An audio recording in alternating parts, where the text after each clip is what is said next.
calculo una media hora más para poder terminar de consolidar algunos conceptos. Nos quedamos en el núcleo celular. Básicamente, debes recordar y tener en cuenta su morfología, forma oval o esférica. La mayoría de células tienen núcleo. Los eritrocitos son una célula exenta, de ahí el eritrocito maduro no tiene núcleo. Tienen doble membrana, presentan muchas aperturas, unos orificios conocidos como poros, a través de los cuales diferentes productos comienzan a salir hacia el citoplasma para poder establecer algún tipo de nexo u ordenamiento a nivel celular. Pueden tener uno o más nucleolos. Lo más característico es que nuestro código genético está allí, sin olvidar que la mitocondria, la cual tocamos hace un instante, también tiene su propio código genético, ni tampoco olvidar que la mitocondria también tiene sus propios ribosomas. Bueno, aquí está el núcleo, aquí están los poros, que característicamente las reconocemos. La continuidad de su membrana nuclear externa, que hace un continuum con la membrana del retículo endoplásmico, en este caso rugoso, porque tiene asociada a él a los ribosomas productores de proteínas. Bueno, entonces el núcleo es el que ciertamente va a establecer una gobernación, por decirlo de alguna manera, en la actividad celular, gracias a la presencia del código genético, el cual tiene una gran información. Son decenas de millones de pares de bases que contienen información para la cual la célula está abocada ya a realizar en relación a alguna tarea, de las cuales una cantidad bastante pequeña, un 1,5% más o menos, ejecuta alguna tarea ya definitiva. Y la gran mayoría desconocemos qué tarea desarrolla. Son grupos aparentemente no funcionales, pero necesarios para la actividad celular. ¿Qué otra tarea le reconocemos al núcleo? Bueno, gobierna los ciclos celulares. ¿En qué momento las células van a comenzar a activar la replicación celular? Pasando por una serie de fases donde se va a activar alguna ruta de producción o una duplicidad de las organelas, al igual que del núcleo, en la recomposición de los cromosomas, con el fin de que puedan ser posicionados ya en forma equitativa en las células hijas y finalmente este ciclo celular pueda dar lugar a la formación de dos células hijas. Eso es lo particular a nivel de ciclo celular. Toda esta reproducción se le conoce como mitosis, que ustedes ya previamente han visto, ¿no? Bueno, antes de avanzar con esta diapo que terminaba la parte de división nuclear, saber que cuando se incita o se activa el ciclo celular, esta célula que estaba quiescente obedece a alguna señal que le indica en qué momento va a tener que activar todas aquellas tareas abocadas a dividir a la célula madre en dos células hijas. Entonces, hace caso alguna orden, algún factor en el extracelular que induce a que cambie su comportamiento. Para ello necesita la expresión en la membrana de algún tipo de proteína de reconocimiento de esa señal. Cuando existe una señal de activación en demasía, los ciclos celulares pueden desencadenarse uno tras otro sin control. Y eso muchas veces puede llevar a que haya una degeneración en células hijas que no se parecen a la célula madre. Células hijas cuya capacidad de diferenciación o de especialización va a cambiar en relación a la célula madre y podría ciertamente suceder la degeneración en una célula tumoral. Es muy importante entonces que exista un equilibrio entre las vías de señalización, estas de aquí, de estimulación, con la célula blanco correspondiente que expresa algún tipo de receptor. Entonces, todo lo que hemos visto corresponde a la tarea que cotidianamente la célula desarrolla en el día a día. ¿Cuáles son los sucesos que les reconocemos aquí? Se resumen en este video bastante cortito, ¿no? Esta es una célula, pero ya vista desde el interior, ¿no? Donde existen una serie de organelas, membranas, estructuras proteicas, muchas de ellas que enlazan o conectan a estas organelas y a la membrana celular misma. Aquí podemos reconocer algunos de los componentes, los microfilamentos, los filamentos intermedios, algunas proteínas integrales. Aquí los filamentos intermedios formando parte de los desmosomas, que unen célula a célula. Aquí filamentos mucho más gruesos, los microtúbulos. Todos ellos formando parte del esqueleto, ¿no? en generación de nuevos filamentos, como también en su degradación, ¿no? Según la tarea que se necesite, se tiene que ejecutar alguna. A veces tiene que haber un fraccionamiento de la composición. Aquí se está sintetizando de nuevo. Son los microtúbulos, ¿no? Dejaron de cumplir su tarea, se tienen que degradar. Y aquí estos microtúbulos, ¿no? Con la quinesina, que está cargando una vesícula de almacenamiento para transportarla a otro lugar del medio intracelular. Mitocondrias, ribosomas. Aquí el núcleo, acá están los poros que vimos, ahí está saliendo el ARN mensajero, buscando a los ribosomas correspondientes para que sirvan como plantilla y puedan producir diferentes proteínas, ¿no? Ahí está el producto final, que finalmente se posiciona en el retículo endoplásmico liso hasta este momento, ahora rugoso por tener un ribosoma.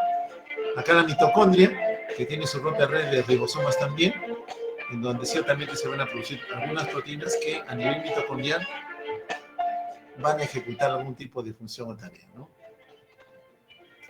Y sigue nuestra quinesina transportando a otras vesículas más. Para ello, lógicamente, va a necesitar energía. Aquí el Golgi, el retículo endoplásmico, llevando a la maduración de esas vesículas que contienen diferentes productos, sobre todo de la familia de las proteínas. Entonces, todo este ambiente celular, con una tarea definitiva, para la cual esta célula ya se ha especializado, necesita en forma constante y obligatoria la oferta de sustratos energéticos. Sin estos sustratos, glucosa, oxígeno, las células no podrían cumplir las diferentes tareas para las cuales, repito, ellas ya se han especializado. Entonces son muy importantes para nosotros en medicina garantizar que la célula se mantenga viva. Si permitimos que la célula muera, la mayoría de las tareas que venía desarrollando se van a perder. Más células muertas tenemos en un tejido, en un órgano, mayor riesgo de disfunción vamos a poder evidenciar. Entonces, ¿cuáles son las células que las reconocemos a la célula en general? Bueno, en el grado de especialización tendrán una tarea específica ya. Miocardiocito, función contráctil. Neurona, transmisión eléctrica, por ejemplo, ¿no? El hepatocito, biotransformación. Sin embargo, sí existen funciones generales que corresponden a todas las células. Tienen que respirar, tienen que reproducirse de alguna manera, algunas veces capacidad de movimiento, conducción, absorción, secreción o eliminación. Funciones generales que todas las células tienen. Aquí, por ejemplo, una neurona en formación, ¿no? Tiene que extender una serie de prolongaciones, las dendritas, el axón correspondiente, para poder enlazarse a otro componente celular con el cual pueda tener algún grado de influencia para que esta célula responda. En este caso, favoreciendo la división celular. O en otros, almacenando algunas vesículas con neurotransmisores, poder extender algún nexo de comunicación que libere ese neurotransmisor para hacer que esa neurona a nivel postsináptico pueda responder a alguna vía de señalización para que cambie también su actividad celular. También muy determinante cómo esos nexos o esas formas de acercamiento que ocurren en células se vayan a dar en cada momento. Ya vimos células inflamatorias que buscando, en este caso, un macrófago, engullendo a un conjunto de bacilos, con la morfología que tiene, los comienza a engullir, ¿no? Para ello necesita que en el interior se forme un fagosoma, muy parecido al lisosoma, que pueda rápidamente destruir estas bacterias, y si es posible, pues, llevar a su desaparición completa de la economía. Y en caso no lo pueda hacer, como lo vimos, emplear algunas organelas como los proteosomas, para poder presentar a un determinante antigénico a células más especializadas, ¿no? Aquí nomás miren cómo en algún momento un cambio en la fluidez de la membrana celular favorece que algún agente patógeno aquí pueda ser reconocido, entonces tiene que haber alguna proteína de reconocimiento de patógeno para que la célula inflamatoria con capacidad de movimiento la pueda engullir, ¿no? Acá prácticamente es un fenómeno de fagocitosis, ya quedó atrapada, ahora va a acercar la membrana como están viendo por aquí, y lógicamente al haber atrapado a este agente, acercarlo al contenido rico en lisosomas, fagosomas, para que finalmente lleve a su destrucción, ¿no? Un trabajo habitual que nuestras células inflamatorias tienen que desarrollar casi en forma continua, ¿no? Porque siempre están patrullando la economía buscando si ha habido la introducción de algún patógeno o no.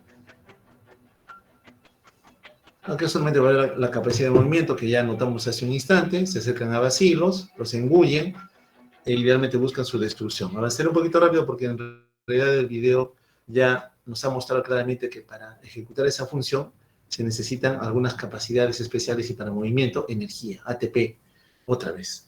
Bueno, los tipos celulares, si bien es cierto en histología se han estudiado varios componentes, 4 son los tipos grandes que habitualmente encontramos en la economía.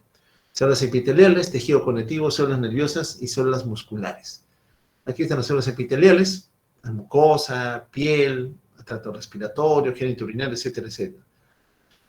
Tejido conectivo, en donde encontramos otro contingente, no un solo grupo celular, varios en realidad, con otros componentes proteicos, tejido muscular, no solamente el esquelético, el cardíaco, el músculo liso, y las células nerviosas con capacidad de poder ordenar mejor la respuesta ante diferentes estímulos.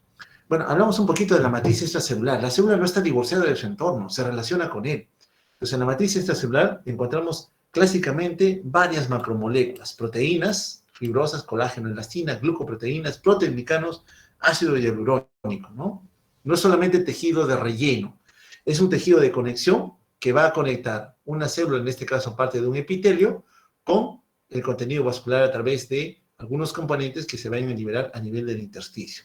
Pero el tejido conectivo, ese colchón que nosotros tenemos debajo de la piel, entre comillas, no solamente es un sistema de amortiguamiento, no solamente es un aspecto mecánico en la histología, sino que también tiene otro contingente de células especializadas, fibras nerviosas, vasos linfáticos, células inflamatorias, fibroblastos, etcétera, etcétera, con los cuales en algún momento puede haber un cambio en su actitud.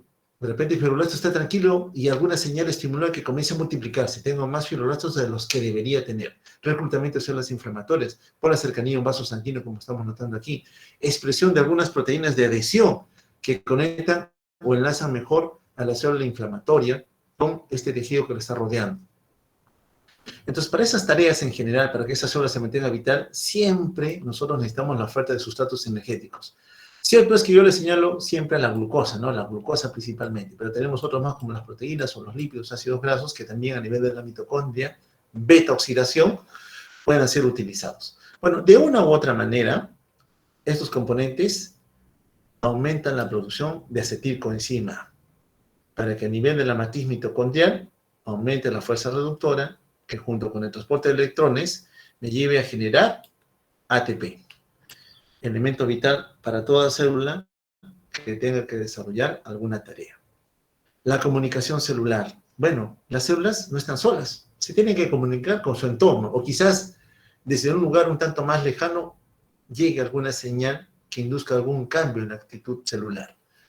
Por cercanía, una célula vecina, como vemos aquí a través de estas gap junction, uniones estrechas, puede transmitirle algún tipo de señal que inició en esta célula, pero que tiene que ser comunicada a la siguiente, con el fin de que ésta también se active. Ocurre, por ejemplo, en el sistema especializado de transmisión de señales eléctricas en el corazón, con el fin de que todo el corazón, todo el ventrículo izquierdo, en algún momento, una vez activado, inicie la fase de la contracción. Otras veces, desde un lugar un poco más distante, como forma parte del sistema endocrino, una célula endocrina produce una sustancia conocida como hormona, la cual vierte a la economía, ingresa al torrente sanguíneo y viajando en la economía encuentra su célula diana, sobre la cual, gracias a la expresión de algún receptor en la membrana, en el citoplasma o en el núcleo, induce algún cambio celular. Si la célula que puede tener influencia sobre la célula diana está muy cerquita a ella, muy cerca, prácticamente la liberación de alguna sustancia por cercanía directamente va a influir en la respuesta que se vaya a tener sobre la célula diana, ¿no? A estas señales en donde el recorrido de la sustancia estimuladora o inhibidora es bastante corto, se le conoce como señal paracrina. Algunas veces, algunas células inflamatorias, lo pongo de ejemplo, un linfocito B que se ha activado, comienza a producir algunas interleuquinas, interleuquina 2, por ejemplo, es una citoquina especial, que secretarias en medio extracelular encuentra receptores para esa interleuquina que se van a expresar en la misma célula que la secretó. Ella misma se estimula, ella misma induce que haya mayor actividad celular inflamatoria. Esa es una señal autocrina, ella misma se está estimulando. Bien, dicho esto, entonces pasemos. Las señales celulares tienen que tener, de alguna manera, algún mecanismo de traducción de la señal. En una característica les dije ya que la célula está tranquila con una serie de receptores en su membrana, el citoplasma o en el núcleo, esperando una señal que le indique si va a acelerar o va a limitar algún tipo de trabajo para la cual ella ya se ha especializado. Pues generalmente esas señales que vienen del medio extracelular pueden interactuar con macromoléculas en la membrana, las cuales ya dijimos al inicio pueden ser algunas que favorezcan el flujo de iones, por tanto serán proteínas o transportadores iónicos, otras veces acopladas a un contingente especial de proteínas conocidas como proteínas G, son las respuestas metabotrópicas, otras veces fosforilando hacia la cara citoplasmática algunas proteínas, el fosfato activa células, u otras veces teniendo que atravesar la membrana para encontrar el receptor en el citoplasma y junto con él viajar hacia el núcleo, en donde finalmente puede inducir un cambio en la actividad celular. Este es un receptor de proteínas G, rápidamente lo voy a comentar aquí. Simplemente se ve que estos receptores que reconocen a un primer mensajero, que puede ser aquí una hormona o un neurotransmisor, ejemplo típico, ¿no? El receptor metabotrópico asociado a proteína C reconoce un primer mensajero, induce en la proteína de membrana un cambio en su morfología. Y cuando cambia su morfología, atrae a las proteínas G. Y esa proteína G que se ha activado a nivel citoplasmático trabaja con otras sustancias más. Generalmente son quinasas, proteínquinasas, enzimas que van a acelerar la actividad celular. Y cuando tú ya cambiaste la actitud celular, lógicamente estás induciendo un cambio en la respuesta celular. Pero toda esta señal ocurrió a nivel de la membrana. Muchas veces ese primer mensajero, que puede ser una hormona o un neurotransmisor que interactúa con un receptor acoplado a proteínas G, puede en la célula llevar a otros cambios que remedan el accionar de otras proteínas de membrana. ¿Cuáles, por ejemplo?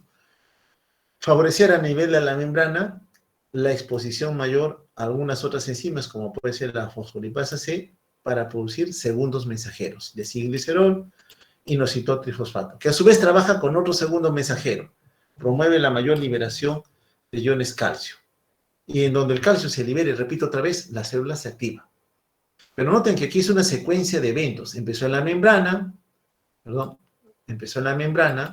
se acopla un conjunto de proteínas asociadas a este receptor, a su vez produzco segundos mensajeros que amplían la señal, busco a otro segundo mensajero para que mejore la respuesta celular y finalmente esto lleve a que ocurra un cambio en el comportamiento de una célula en especial.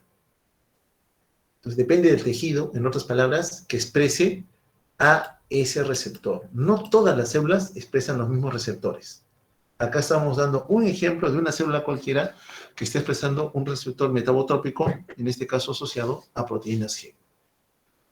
El calcio, que directamente puede aperturar canales iónicos o inducir la activación de algunas enzimas a nivel de citoplasma, puede también, a través de la unión a la calmodulina, favorecer que algunas enzimas que estaban en estado inactivo ahora puedan activarse. Lógicamente, la activación de esa ruta metabólica en esa célula en particular inducirá un cambio en su comportamiento. Los receptores, bueno, hay de diferentes tipos. Uno muy importante son los receptores tirosinquinasa, que ya los mencionamos antes ya, que tienen un sitio de unión a un ligando en la cara extracelular, pero a nivel citoplasmático, tirosinquinasa, fosforilan proteínas. Y al igual que el calcio y el fósforo, también activa a las células. Muy bien, entonces todos estos conceptos que hemos vertido hasta ahora nos sirven para lo que es la clase en sí. Los conceptos, ahora sí, fisiopatológicos, asociados a nivel celular. Cuando la célula es agredida, es atacada, algo en la economía no está yendo bien, ocurre la injuria celular. Y ante la injuria celular, la célula tiene que responder, se tiene que adaptar a esa situación de estrés. Entonces, muchas células forman parte de un tejido, de un órgano, ¿no? Entonces, la célula está tranquila, está haciendo las cosas que habitualmente solía hacer. Pero cuando hay un factor de estrés, un factor injuriante, ella responde, tratando de vencer al factor de estrés. Pero por algún motivo no lo puede vencer, va a cambiar muchas veces su morfología, su actividad también se va a alterar. Entonces, si el factor de estrés sobrepasa la respuesta celular, ese conjunto de células puede reducir su tamaño, entran en atrofia. Al contrario, si las células sí responden al factor de estrés, aumentando su tamaño porque necesita una mayor capacidad de respuesta, generamos la hipertrofia, un aumento en el tamaño celular. Entonces, un conjunto de células que tienen una labor determinada ante situaciones de estrés pueden mal adaptarse, son vencidas por el factor de estrés y siendo vencidas cambian su morfología para mal, la atrofia. Y en otros escenarios responden. Más estrés, más respuesta. Se hipertrofian, crecen para vencer algún factor que ciertamente las pueda avasallar. Perdón. Aquí, algo fisiológico que siempre lo comentamos y lo vemos en tomografía, ¿no? Cuando tomamos una tomografía de cerebro, clásicamente vemos al cráneo rodeando al cerebro y lógicamente en la parte interna aparece la masa cerebral. Entonces, en un individuo joven, encontramos pues que están los clásicos surcos, circunvoluciones que corresponden al cerebro. Pero conforme ese individuo avanza en edad, el mismo cráneo que no ha cambiado su tamaño, disculpe que lo dibuje de forma más grosera, se separa más del cerebro. El cerebro se reduce de tamaño. El cerebro que tengo yo, 50 años versus el que tienen ustedes, 20 años, por ejemplo, es algo menor en tamaño, en forma natural, porque ocurre una degeneración natural que con los años a todos nosotros nos va a ocurrir. Entonces ocurre la atrofia cerebral, una reducción en el tamaño. Lógicamente, si hay reducción en el tamaño, los lóbulos que cumplen ciertas funciones determinadas ya no van a desarrollar esas actividades que con tanta agilidad solían hacer de joven. Yo no puedo memorizar tantas cosas en el tiempo como las que ustedes pueden hacer si es que quieren. Yo no puedo aprender a tocar algunos instrumentos a esta edad tan rápido como los que ustedes podrían, porque evidentemente su masa cerebral tiene mayor plasticidad para poder adquirir algunas destrezas. Eso es lo que a mí me ocurriría y me tomaría, lógicamente, más tiempo. Aquí señales de atrofia, acá hay un corte histológico, músculo esquelético, un corte transversal. Vemos una gran cantidad de músculo esquelético, ¿no? Pero en este individuo enfermo, adelgazado, semiológicamente está delgado, poca masa muscular, está ahí repliegues que son evidentes. Miren, el hueso se nota aquí el húmero, poca masa muscular.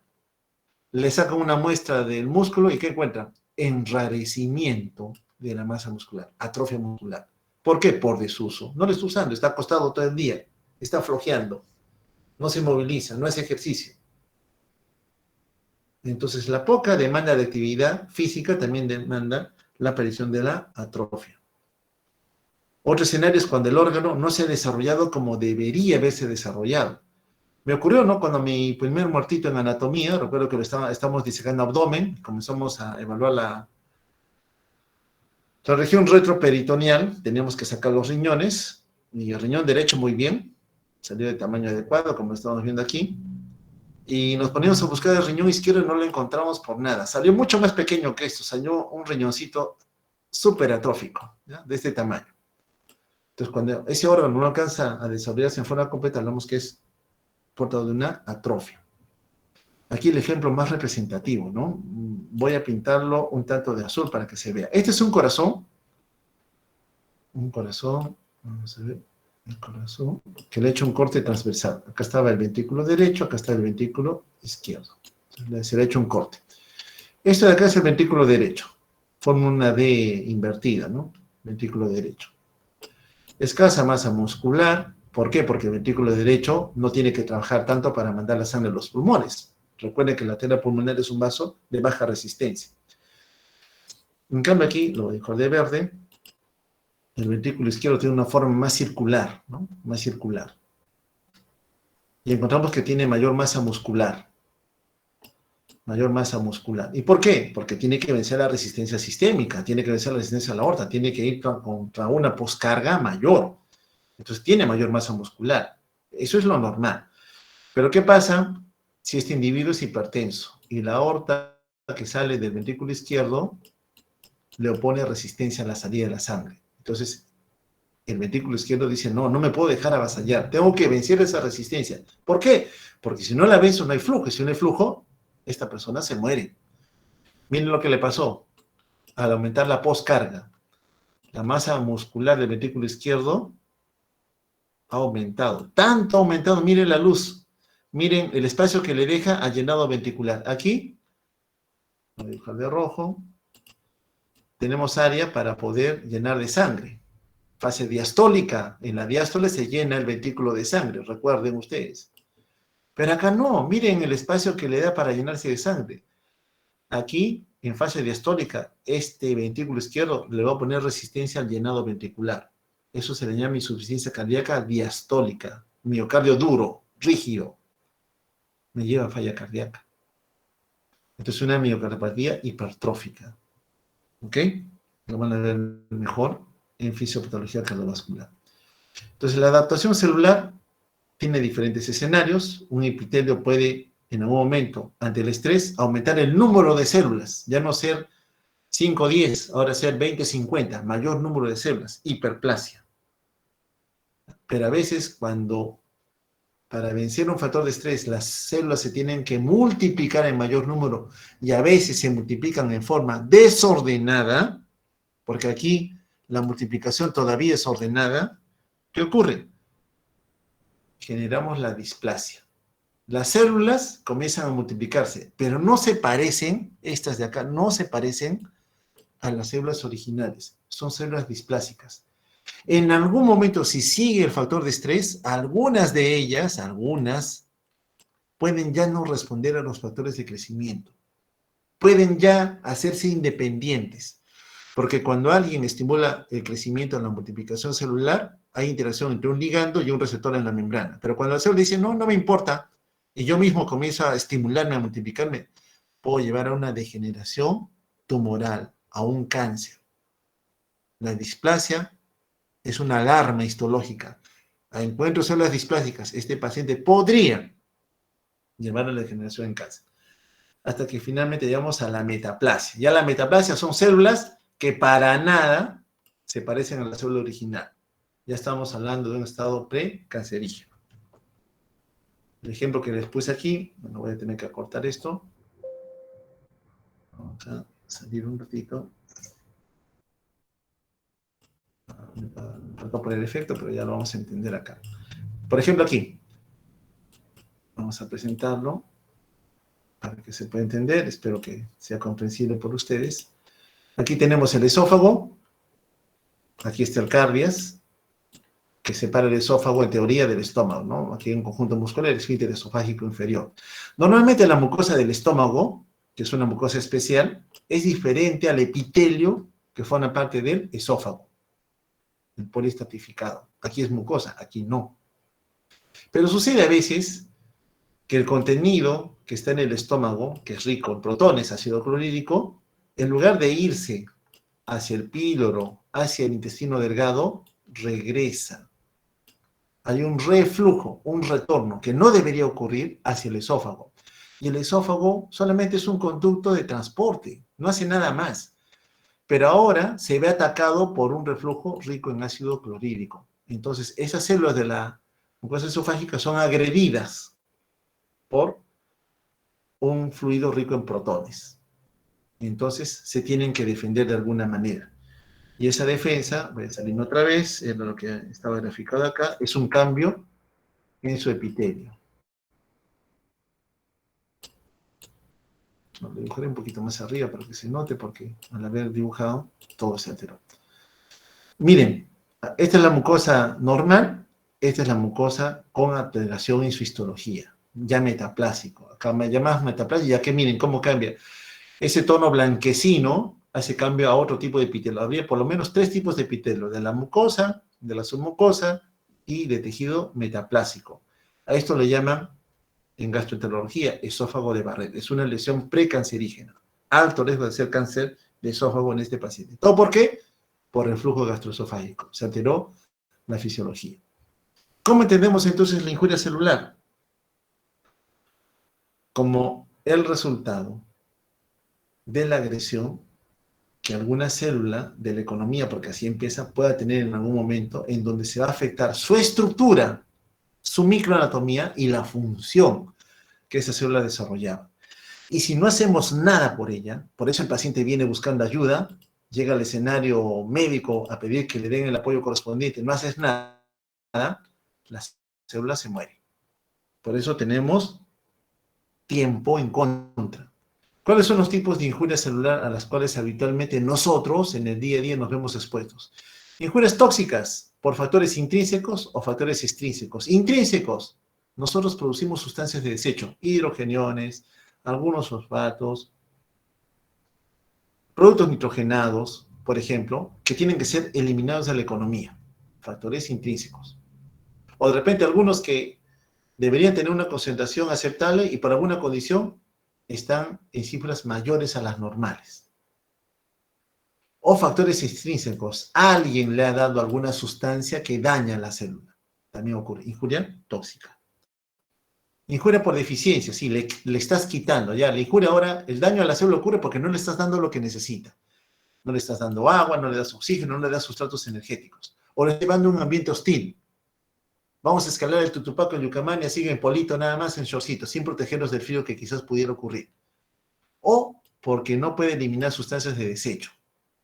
¿Quién? El paciente con daño renal. No orina.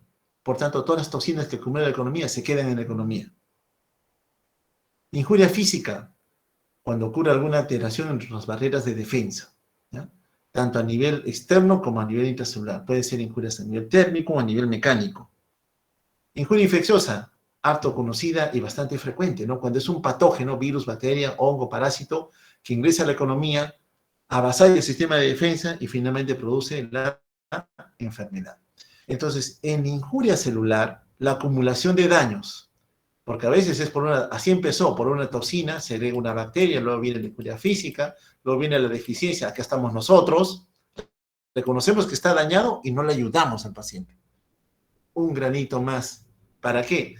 Para que alteremos la homeostasis. Ya no tenemos capacidad de defensa porque hemos afectado todo el funcionamiento celular. Y en todo este escenario en la célula ya sabemos ya que a quien debemos darle el máximo soporte es a la mitocondria. ¿Para qué? Para generar energía. En estrés, cuando la célula está estresada, la mitocondria está en estrés también, no me llega oxígeno, no tengo glucosa, bajo la forma de acetilcoenzima que vino del piruvato, esta mitocondria produce mayor cantidad de radicales libres. ¿Qué son radicales libres? Son moléculas inestables de oxígeno que están en continuo movimiento. ¿Y qué hacen? Destruyen membranas, destruyen la membrana mitocondrial. Y se encuentra un lisosoma que tiene membrana y la destruyen. ¿Qué pasa con su contenido? Se vierte a citoplasma, muerte celular. Y si van al núcleo, degradación del código genético. Eso ocurre por deprivación. Entonces, saber que la mitocondria es una organela vital a la cual tenemos que proteger hasta donde nos sea posible. Bien, entonces junto con estos daños, importante saber que en el tiempo, en la evolución natural, nosotros vamos a tener degeneración celular, envejecimiento natural y muerte celular. Nos va a ocurrir a todos, es así. Vamos a perder células en el tiempo, fisiológicamente hablando, el envejecimiento va a ocurrir en nosotros. Pero en la enfermedad, este proceso se acelera. Y justamente puede afectar a un órgano más que a otro. Y llevar a la muerte, como lo vimos también en un momento, por necrosis, por deprivación o por apoptosis, que es la muerte natural, la que normalmente debería ocurrir. Y otra vez nos concentramos en la mitocondria, porque la mitocondria, curiosamente, en su membrana tiene receptores que reconocen el daño y aceleran la activación de la muerte celular. Le llaman receptores de la muerte. Lo van a ver en Inmuno, no lo comento más, no quiero molestar al doctor Gordillo. Noten ustedes que aquí algunos sustratos que usa la mitocondria, citocromo C, ese citocromo se parece al citocromo P450, sí señor, se parece. Trabajan con hierro. ¿Ya? Algunas proteínas que aumentan su producción aquí pueden estimular la mayor liberación y citocromo C, ¿saben qué hace? Estimula la activación de una proteína conocida como caspasa. Son una familia grande, las caspasas. Y las caspasas son enzimas que destruyen células, destruyen células. Entonces, ante la deprivación de oxígeno y los sustratos energéticos ocurre la destrucción celular. Entonces, ¿yo debería mantener la homeostasis celular? Sí, debería usted buscar mantenerla, mantener el equilibrio en la fuerza. El lado oscuro y la luz deberían estar en equilibrio. Por esa lana, ¿es usted quien va a tener equilibrio en la fuerza? Sí, ustedes como médicos tienen que diagnosticar tempranamente, adecuadamente, concienzudamente el mal de una persona y darle el mejor tratamiento posible. automáticamente en su economía hay algunos sensores que valoran si hay algo que está afectando la fuerza. Cuando ellos detectan, hay algo, nota un desequilibrio en la fuerza, cuando uno ha visto alguna de las tramas de las series, ¿quién les ha detectado? La médula oblongata, la hipófisis y la sustancia reticular activadora ascendente. Son los que informan y detallan lo que está pasando. Y cuando la enfermedad indefectiblemente va a ocurrir, ¿cómo es que normalmente sucede esto?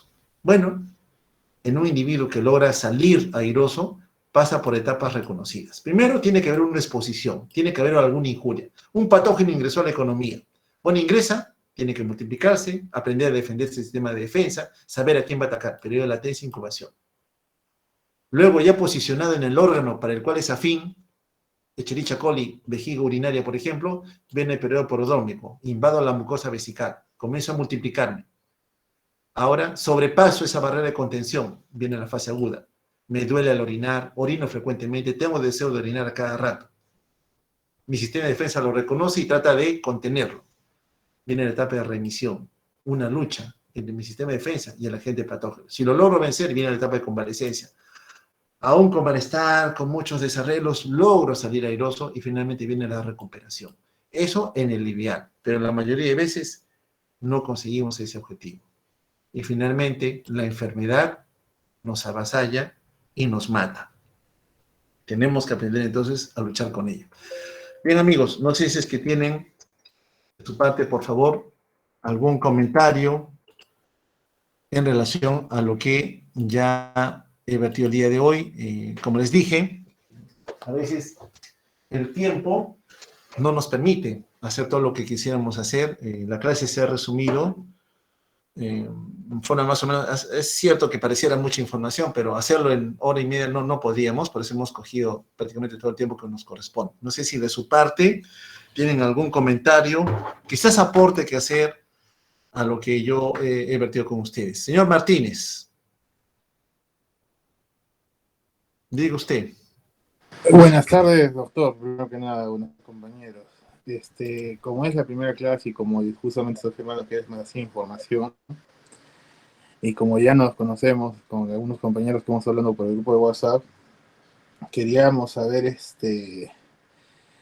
que nos dé la bibliografía, porque si bien en el sílabus hay una bibliografía de 9 libros, entenderá que ya por experiencia sabemos que como es bastante la información, quisiéramos que nos aclare esos puntos para poder estudiar mejor, porque si bien las Ya. clases no son muy didácticas y se entienden ciertos puntos, pero en los exámenes es más conciso, más incisivo, y también si es que podríamos elegir una delegada o un delegado, que mis compañeros elijan, por supuesto, por democracia, por mayoría, pero que solo se encargue a este curso, porque si bien el año pasado uno de los problemas era de que los delegados a veces eran delegados de muchos cursos, y como Sí, justo se les necesitaba en exámenes, no tenían tiempo, y no se les podía reclamar tampoco a los compañeros, porque en exámenes lo que hace falta es tiempo, ya así que es. sería cursos pesados como fármaco, fisiopato, entonces queríamos también un delegado o que diga que tiene tiempo y que no va a poner excusas eso más adelante. Bien, es cierto lo que usted dice, el que mucha barca poco aprieta, ¿no? Entonces, sí Ujú. debería haber un delegado exclusivo del curso para poder establecer un nexo más oficial de comunicación y no abandone al grupo, quién sabe, cuando se sienta seguro y el grupo todavía no ha conseguido esa seguridad. El afán este año no es de jalarlos, repito otra vez, es enseñar a enfrentar pacientes enfermos, ordenarnos en cómo tengo que llegar al diagnóstico y a la conclusión de lo que está ocurriendo. Eso es lo importante. Tanta información, ¿dónde busco? Eso tenemos que verlo en la parte práctica. Si se dan cuenta en el sílabo, este año la parte práctica involucra que el porcentaje ha subido de 10 a 30%. En otras palabras, el examen teórico tiene un peso de 70% en las 6 unidades, menos en la unidad renal. ¿Por qué en la unidad renal solamente vale el teórico? Porque solo tenemos una semana para hacerlo y no va a dar tiempo a hacer una revisión de caso clínico. Por eso es que todas, menos la séptima unidad, tienen un peso porcentual en la parte práctica de un 30%, en donde su participación directa, ahora sí con pantalla encendida, va a ser vital. De saber cómo ustedes en situación de menos estrés, no tanto teniendo que responder preguntas en el examen, pueden sí responder concienzudamente en relación al caso clínico que en la guía de práctica se les haya remitido en la plataforma. De lo que es el texto, el año pasado me pidieron de que comunicara cuál era el texto que oficialmente se venía utilizando de forma regular. En forma regular, ya desde que empezó el curso en la universidad, porque este curso no existía antes, ahora sí existe, era el POR, ¿no? El POR que yo en particular lo he leído, sí, pero si bien es cierto, tiene información elemental, básica que debería saberse, casi siempre se complementa con otras fuentes más. Curiosamente, el año pasado, para cuando el curso terminaba, tuve acceso a un texto muy bueno en español que está en la bibliografía, que es el Uribe. Entonces, yo idealmente les voy a pedir que para las clases que vengan, porque esta es la parte introductoria, revisen el Uribe, ¿no? Lo tengo en PDF, ni bien tengan a la delegada designada, se los voy a pasar para que ustedes puedan tener ese texto, señor Martínez, y aparte del por, porque no puedo decir por no, porque ya lo hemos puesto como libro texto, no puedo cambiar ello, estamos bajo la mira de SUNEDU, tenemos que mantenerlo, pero yo personalmente les voy a decir que el Uribe tiene buena información y es determinante. Yo quisiera, en todo caso, que ustedes también lo tomen como una fuente bibliográfica. El Robbins, ni qué decir, Robbins es buenazo, excelente libro, solo que es bastante extenso también para su lectura, ¿no? Entonces uno no tiene tiempo, es un mataburro rápido. El Uribe sí, pues está en español, te explico como coquito, pero tiene información relevante. Yo lo recomendaría en forma bastante buena y yo creo que el próximo año, quién sabe, ya se convierte en el libro de texto para el curso, si es que yo lo sigo enseñando. Entonces, esa es la recomendación que voy a dar, señor Martínez. Espero de que les pueda ser útil y que puedan tener un mejor desarrollo en la labor práctica. Espero que con esto esté aclarado. No sé si tiene algún otro tipo de comentario más que hacernos. No, doctor, eso fue todo. Y como soporte también quedaba el Constanzo en vez del Gaiton, ¿verdad? Perdón, ¿qué me dijo? Le dije que no tenía ninguna otra duda y que, pero más bien para soporte en el área de fisiología quedaba oficial el Cecil, el Constanzo. El El Constanzo, consenso es disculpe. bueno, el básico es bueno si es que ya has afianzado conceptos en fisiología, pero Sí. si no los tienes, yo digo, no he llevado buena la fisiología, la he llevado a media, para hablar, toma más coloquial, a media caña, sí, algo no.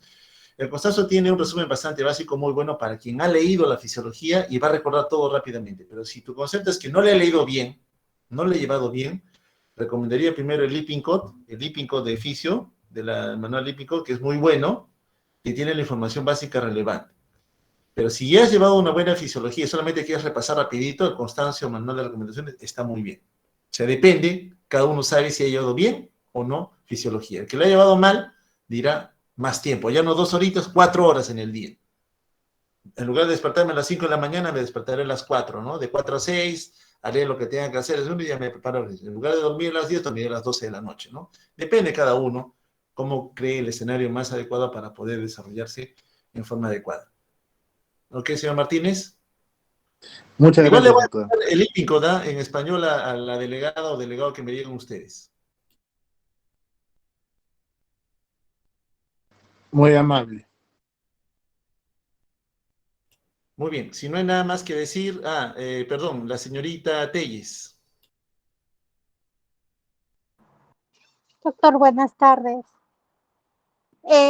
Doctor, esta es una pregunta un poco particular, ¿ya? Y es en un caso de un entorno cercano, que tengo un familiar que en algún momento hizo una crisis hipertensiva y se le dio recetas para que pueda bajar esa crisis y estuvo bajando su presión arterial, pero pasado un mes empezó a presentar edema en miembros inferiores.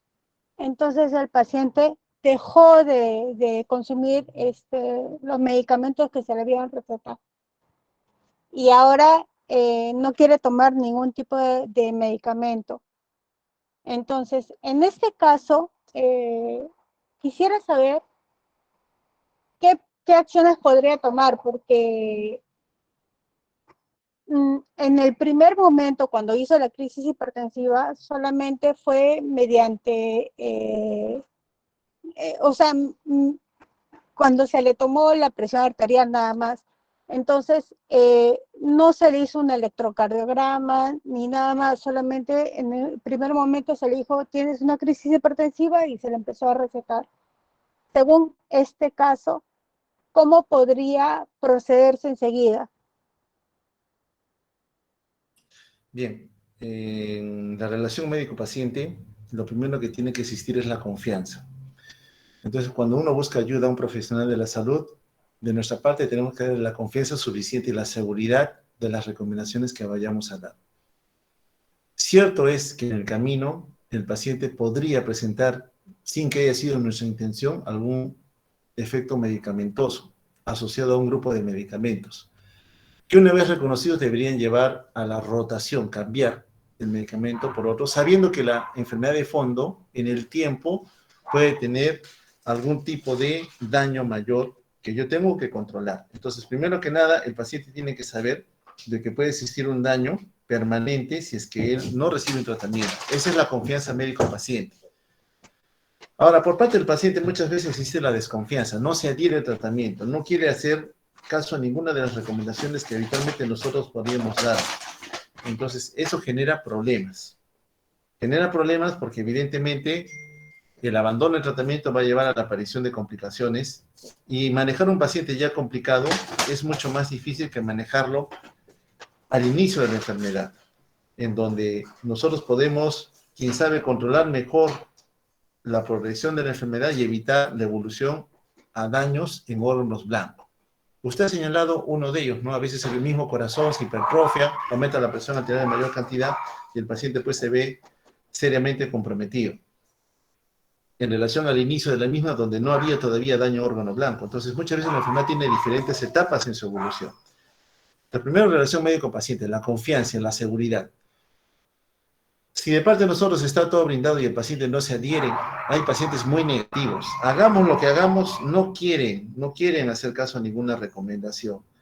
Entonces ahí tenemos problemas, porque no tenemos un mecanismo de poder llegar a ellos, ¿no? Y están pasando de un profesional a otro, de un farmacéutico a otro, llegan de repente a alguna persona que no tiene la preparación para poder manejar mejor esos casos y lógicamente esa persona muchas veces tiene más confianza que nosotros mismos y termina comprometiéndose mucho más. Entonces, esa confianza que buscamos que tenga el paciente debería idealmente cumplirse para que consigamos el objetivo, que es controlar mejor esa enfermedad.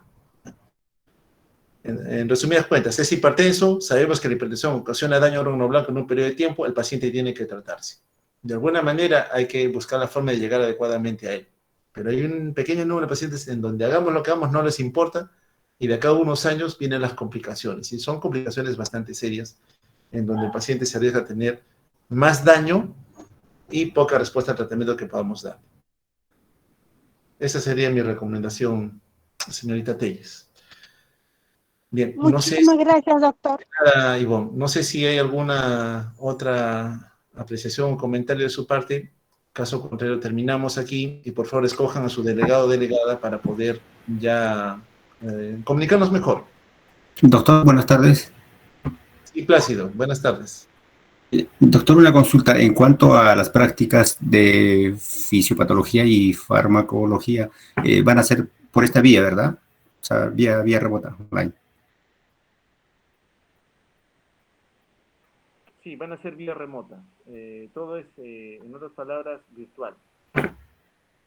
Ok, El ya examen, doctor, gracias. ya voy comentando algo. El examen también es virtual. Tenemos solo virtual, ¿no? Porque no da pie en este momento a que el número de alumnos que tenemos este año es bastante alto.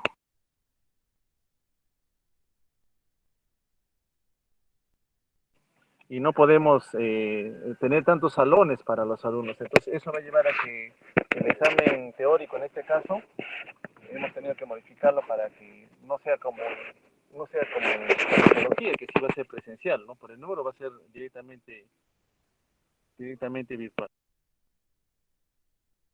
Gracias, doctor. Doctor, buenas tardes. Una consulta. Sí, Diego, usted. Yo tengo a mi alcance el PORT Salud Enfermedad, un enfoque conceptual. ¿Ese puedo usarlo o tengo que usar el de 10ª edición? Los conceptos en general no cambian. Cambian cuando hay algún descubrimiento de alguna molécula, alguna proteína que pueda ciertamente mejorar el proceso de aprendizaje, ¿no? Pero en ese caso no siempre nosotros tenemos la necesidad de tener últimas versiones. Algunas cuestiones en fisiología, en fisiopatología no han cambiado.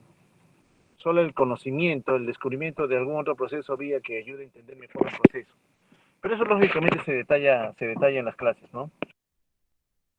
Ok, entonces puedo usar el PORT 7ª edición del Celestito. Sí, lo puede utilizar, pero como le dije también, hay un texto que para mí sí me parece relevante, que es el Uribe, y como les dije también lo voy a enviar por vía PDF, y ese lo pueden utilizar sin ningún tipo de problema, y van a encontrar que la información es bastante actualizada.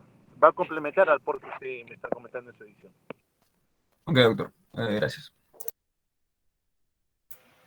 Buenas tardes, doctor. Me gustaría corroborar si la clase de mañana será a las 3 de la tarde, 4:30. Mañana tienen que elegir delegado. ¿Por qué? Mañana le corresponde la clase al doctor Maldonado, no me corresponde a mí. En esto de las clases sí, ya solamente, ya, somos dos docentes, ¿no? El doctor Maldonado y quien habla. Entonces, las coordinaciones con el delegado me tienen que ser ya comunicadas hoy si es posible, definan quién sería su representante, para que tenga el teléfono del doctor Maldonado también y pueda coordinar con él y responder a su pregunta, ¿no? ¿Va a poder el doctor Maldonado o no? En este caso en particular, me permito decir algunas cosas. Aparte de mi labor, asistencial es en hospital, entonces mi programación es casi obligatoria. Y en algún momento, a veces surge que el día en que me toca hacer la clase, me toca también hacer la labor asistencial. Entonces, con mucha frecuencia hemos cambiado, invertido los días de exposición con el doctor Maldonado para evitar que haya un retraso en el desarrollo del curso. Pero para esto, lógicamente necesitamos que haya un representante que esté enterado de esto y también pueda coordinar con ustedes las fechas. Solamente decirles, hoy no hace el doctor Maldonado, no hace el doctor Maldonado, va a cambiar, etcétera, etcétera. O de repente, por alguna condición, el doctor Maldonado les dice, no puedo a las 3 de la tarde, voy a tener que hacerlo a las 7, 8 de la noche, 9 de la noche, dependiendo. Yo idealmente me gustaría no retrasar el horario, pero entiendo que a veces los colegas tienen limitación y si esta limitación está presente, el tema no se podría desarrollar como uno quisiera que se desarrolle. Pero para eso necesitamos la comunicación formal con tiempo, no es hacerlos atrasar también porque de repente ustedes tienen otras labores que desarrollar, ¿ya? Son otros cursos, entonces ustedes también tienen un tiempo bastante apretado. La recomendación para hoy día, como decía el señor Martínez, escojan un representante que solo se aboque a este curso de